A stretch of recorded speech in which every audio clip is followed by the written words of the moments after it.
Vamos a arrancar con una pregunta. ¿Qué tal si todo lo que pensamos sobre los grandes pilares de nuestra sociedad, la ciencia, la educación, la cultura, está, digamos, un poco equivocado? Casi siempre las ponemos en un pedestal, ¿no? Como si fueran perfectas e intocables. Pero en esta reflexión vamos a ver que la realidad es mucho más humana, mucho más desordenada, y todo esto sale de lo que nos cuentan las fuentes. Primero hablemos de esa imagen ideal, la que todos tenemos en la cabeza, esa versión de postal con la que, de alguna manera, todos crecimos. Cuando pensamos en ciencia, ¿qué se nos viene a la mente? Generalmente algo así como la búsqueda pura, objetiva, casi infalible de la verdad, un método que no cambia, que siempre funciona, el máximo ejemplo de objetividad. Y con la educación pasa algo parecido. La vemos como ese gran motor que nos iguala a todos, ¿verdad? Un sistema que, en teoría, le da a todo el mundo el mismo punto de partida, sin importar de dónde venga. Luego está la cultura. Y aquí muchas veces caemos en la simpleza de verla como, no sé, un conjunto de tradiciones y ya está, como una foto fija que define a un grupo de gente y que nunca cambia. Ok, hasta aquí la teoría. Pero, ¿qué pasa cuando dejamos de ver el ideal y miramos la realidad de cerca? Pues que a esas estatuas de mármol perfectas les empezamos a ver las grietas. Miren esta historia, la de la bióloga Lynn Margulis. Ella propuso algo revolucionario, que nuestras células complejas nacieron de la unión de organismos más simples.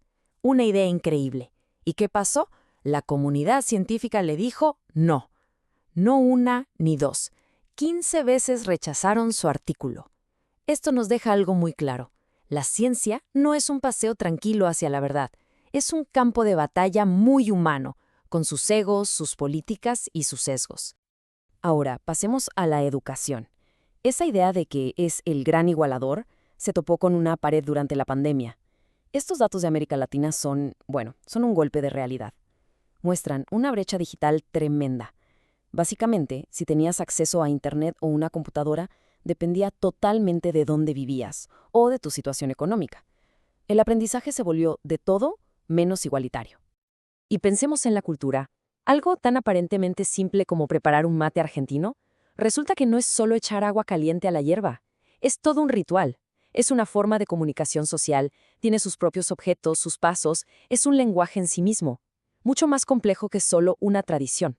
Entonces, ¿qué nos dicen todas estas grietas? Nos gritan algo fundamental, que no hay un único molde perfecto, ni para la ciencia, ni para la educación, ni para la cultura.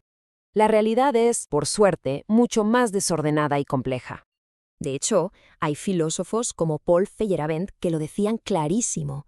El progreso en la ciencia muchas veces no viene de seguir las reglas al pie de la letra, sino todo lo contrario, viene de romperlas. El avance real surge cuando alguien se atreve a salirse del libreto. Y en la educación, la pandemia nos forzó a evolucionar a la fuerza. Pasamos de la educación remota de emergencia, que era básicamente poner una cámara en el salón de clases, a pensar de verdad en modelos híbridos. La meta ya no es solo dar la clase online, sino rediseñar por completo la experiencia de aprender para que funcione para todos. Lo mismo pasa con la cultura. No es una cosa estática, un bloque de piedra. Es un sistema vivo, súper dinámico. Es una conversación constante entre las ideas que tenemos, los objetos que usamos, como la calabaza del mate, y las cosas que hacemos juntos. Todo eso la mantiene en movimiento. Ok, entonces si la ciencia, la educación y la cultura no son esos modelos perfectos que debemos imitar, ¿qué son en realidad? Y esto nos lleva a una pregunta que lo cambia todo. ¿Se supone que la sociedad debe aprender de la ciencia? ¿O es más bien al revés? Es la ciencia la que aprende, y sobre todo la que refleja, a la sociedad. Y aquí está el corazón del asunto. Estas grandes instituciones no flotan en el aire, aisladas de todo. Son, en realidad, espejos. Espejos que nos muestran cómo somos como sociedad, con lo bueno y con lo malo. Vamos a pensarlo un momento. Detrás de esa imagen ideal de la ciencia objetiva, ¿qué hay? Una competencia muy humana por el poder y las ideas, como le pasó a Margulis. Y detrás del gran discurso de la educación para todos, ¿qué vemos? Un sistema que muchas veces, en lugar de borrar las desigualdades, las hace todavía más grandes. Esto lo cambia todo, porque significa que el reto no es hacer que la sociedad sea más científica o más educada. El verdadero desafío es mirar de frente a la sociedad que nuestros científicos y nuestras escuelas ya están reflejando. Al final, no le podemos pedir al espejo que nos muestre algo que no está ahí. Así que nos vamos con esta última reflexión que es bastante potente. Si de verdad queremos una ciencia mejor, escuelas mejores, ¿por dónde empezamos? Quizás la pregunta no es cómo pulir el espejo. Quizás la pregunta es cómo cambiamos lo que el espejo está reflejando.